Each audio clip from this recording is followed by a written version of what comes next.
नमस्कार फ्रेंड्स आज आम आपण मानक कौन मंत्रतंत्र नुहे बरम आज आम आपण मानक एमती गोटे घरोई नुस्खा विषय कहबू जहाँ केवल 7 दिन भितर ही पुरुषर कौन भी कमजोरी को खूब शीघ्र दूर करदेव से धातुरे पतलापण हो कि धातुरे कमी ए औषध को सेवन कर केवल 7 दिन भितर ही आपणकर से प्रत्येक समस्या गुड़िक धीरे धीरे दूर होगा सहित यह आपण शरीर को एक अपूर्व शक्ति भरिदेव। फ्रेंड्स जदि आप विवाह करा पर शीघ्र पतन धातु पानी परी पतला हो कि धातुरे कमी कारण निज वैवाहिक जीवन को आप सठिक भाव में उपभोग कर तेबे आप अति बेसी औषध को केवल 7 दिन सेवन करापर यह आपण धातुरे एते मात्रा वृद्धि करे जार कल्पना आपण करनथिबे। आउ सबुठार बड़ कथा होची एथिपाई आपनको हजार हजार नुह आपनको ये औषध को बनवा केवल 5 टंका ही खर्च करिया पड़िबो। विशेषकर जो युव समाज पिला दिनर कुअभ्यास कारण वर्तमान संपूर्ण रूपे शारीरिक भाव दुर्बल हो पड़ती से औषधटी रामबाण पर काम करिवो। एमिति कि 40-45 वर्षर पौढ़ भी जदि औषध को सेवन करती तेबे से 25 वर्षर युव सुलभ को प्राप्त करेंगे। फ्रेंड्स ए औषधटी धातुरे तो वृद्धि करता है सहित जदि आपण धातु पानी परी पतला हो जाए तेबे यह दही सदृश गाढ़ा करदेव।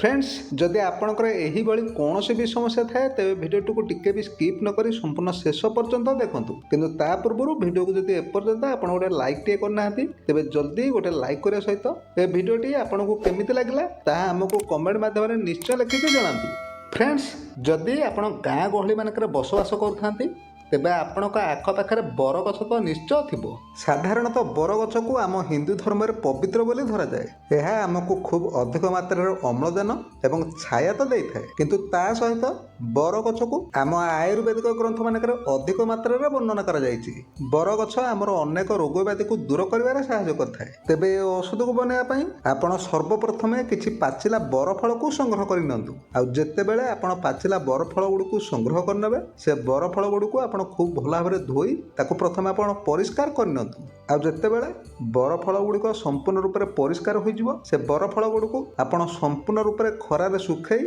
ताकू आप खूब भल भाव में गुंड करके रखि आई बरफल गुंडे आप ठीक समान भाव में किसी मिश्री को गुंड करके मिसई दिंतु। बरफल गुंड आ मिश्री गुंड को आप भल भाव में मिसई देवापर आप गुंडू प्रतिदिन 6 ग्राम गुंड को दुग्ध सहित मिसाई सेवन करूँ।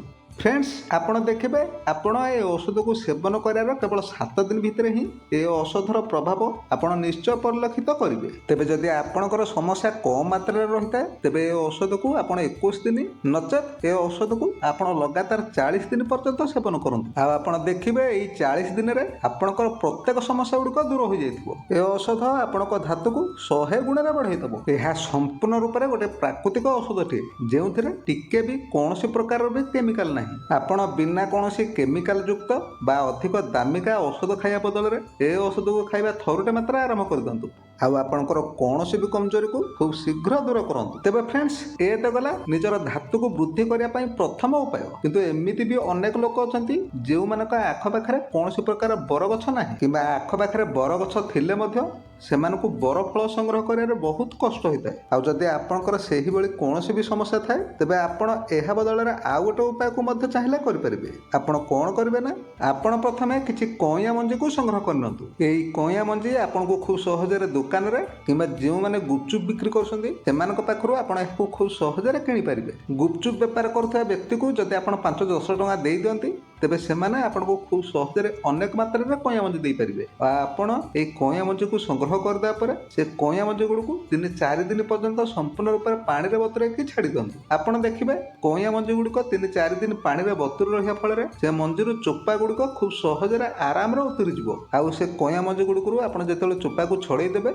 से मंजी को आप सामान्य टिके मात्र सुखाई ताकू आप खूब भल भाव में गुंड करके रखि दिंतु। और आपणकर कइया मंजीर गुंड जेतिकी परिमाण रहिबो ठीक सेतिकी परिमाण आप किसी मिश्री को गुंड कर कइया मंजी गुंडे मिसई दिंतु। आपण चाहिए यही गुंड को प्रतिदिन सकाल संध्यार 10-10 ग्राम गुंड को खाई पारिबे। ए औषध आपण धातु को तीव्र भाव में वृद्धि करता है। आपण प्रत्येक प्रकार शारीरिक कमजोरी जमीती कि धातुर पतलापण धातुरे कमी बा शरीर में जहाँ भी कमजोरी थाउ से सबू को दूर करदब। फ्रेंड्स जदि आपण शरीर में कौन भी कमजोरी अच्छी बा कुअभ्यासर वशवर्त हो निजक संपूर्ण रूप से दुर्बल कर सारे ତେବେ ଦୁଇଟି ଯାକ ଔଷଧ ଭିତରୁ ଆପଣ ଯେକୌଣସି ଗୋଟିଏ ଔଷଧକୁ ବି ସେବନ କରନ୍ତୁ ନା କାହିଁକି, ଆପଣ ପୂର୍ବ ପରି ନିଜକୁ ଖୁବ୍ ଶକ୍ତିଶାଳୀ ବୋଲି ଅନୁଭବ କରିପାରିବେ। ଏ ଔଷଧକୁ ଆପଣ କେବଳ 5-10 ଟଙ୍କା ଖର୍ଚ୍ଚ କରି ଖୁବ୍ ସହଜରେ ନିଜ ଘରେ ବସିକି ମଧ୍ୟ ବନେଇ ପାରିବେ। ଏଥିପାଇଁ ଆପଣଙ୍କୁ କୌଣସି ବି ଜାଗାକୁ ଯିବାକୁ ପଡ଼ିବନି। ତେଣୁ ନିଜର ଦୁର୍ବଳତାକୁ ଦୂର କରିବା ପାଇଁ ଏ ଔଷଧ ଗୁଡ଼ିକୁ ଆପଣ ନିଶ୍ଚୟ ସେବନ କରନ୍ତୁ।